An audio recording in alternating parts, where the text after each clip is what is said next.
اگر بچوں کو نظر لگ جائے تو کیا پڑھیں؟ یہ دیکھیے، یہ بات کہ فلاں کو فلاں کی نظر لگ گئی، یہ انسانی تجربات کی چیزیں ہیں۔ یہ بالکل ایسے ہی ہے جیسے دوائیں ایجاد ہوئی ہیں۔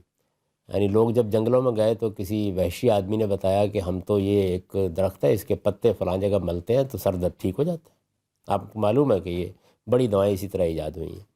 ان کا تجربہ کیا جاتا ہے، دیکھا جاتا ہے، بعض اوقات وہ بات ٹھیک نکلتی ہے، بعض اوقات محض وہم ہوتا ہے۔ تو نظر لگنے کا معاملہ بھی یہ ہے کہ انسان چونکہ صرف مادہ نہیں ہے، اس کے اندر ایک نفس بھی ہے، اور جس طرح مادے کے بڑے غیر معمولی قوانین ہیں جن کو دریافت کر کے ہم نے یہ دنیا پیدا کر دی ہے، اسی طرح نفس کے اندر بھی کچھ قوانین کار فرما ہے۔ تو تجربے سے یہ معلوم ہوتا ہے۔ میں یہ لفظ استعمال کر رہا ہوں اس لیے کہ یہ کوئی مذہب کا مسئلہ نہیں ہے جو سوال آپ نے پوچھا ہے۔ تجربے سے یہ معلوم ہوتا ہے کہ بعض اوقات انسان کی نگاہ اثر انداز ہوتی ہے، یعنی نگاہ صرف عشقی میں اثر انداز نہیں ہوتی، اور بعض چیزوں میں بھی ہوتی ہے۔ علامہ اقبال نے کہا نا کہ فقط نگاہ سے ہوتا ہے فیصلہ دل کا۔ تو اس لیے بارہا ایسا ہوتا ہے کہ ہماری نگاہ اثر انداز ہوتی، کیسے ہوتی ہے اس کو سائنسی طریقے سے دیکھنا چاہیے، اس کا تجزیہ کرنا چاہیے۔ جیسے آپ نے اس وحشی آدمی سے یہ سن کر کہ پتہ ملنے کے نتیجے میں سر درد دور ہو جاتا ہے، اس کا تجزیہ کیا، اس کو جانا، اس کو بھی جانیے۔ تو یہ ایک تجربے کی چیز ہے۔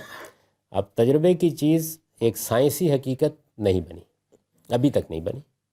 ہو سکتا ہے دنیا کی توجہ مادی علوم سے ہٹ کر نفسی علوم کی طرف ہو تو اس طرح کی چیزوں کے بارے میں بھی ہمیں بہت سی معلومات حاصل ہو جائیں، لیکن صدیوں سے لوگ یہ بیان کرتے آ رہے ہیں، اور بعض اوقات اس کے شواہد بھی سامنے آ جاتے ہیں۔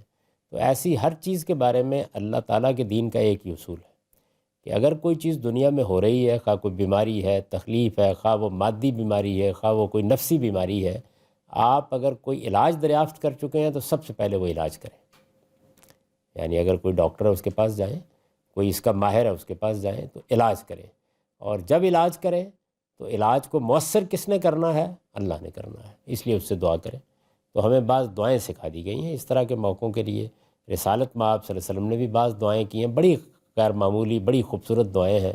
قرآن مجید میں بھی جب رسالت مآب صلی اللہ علیہ وسلم مکے سے مدینہ جا رہے تھے تو یہود کے ہاں اس طرح کے علوم کا بہت غیر معمولی شہرہ تھا، تو اس لیے آپ کو بھی دو دعائیں سکھائی گئی، وہ بھی دعائیں ہیں جس میں آدمی اللہ کی پناہ مانگتا ہے اور اللہ کی طرف رجوع کرتا ہے اور اس سے درخواست کرتا ہے کہ وہ اس طرح کے تمام حملوں سے بچائے رکھے۔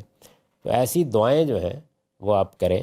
ان دعاؤں کو آپ اپنے بچے پر پھونک بھی سکتے ہیں، پھونک دیں، لیکن یہ سب اللہ سے دعا ہے۔ اور دین میں دو ہی چیزیں ہیں، اگر کوئی تدبیر معلوم ہے تو کر لیجئے، اس کے بعد دعا کیجیے۔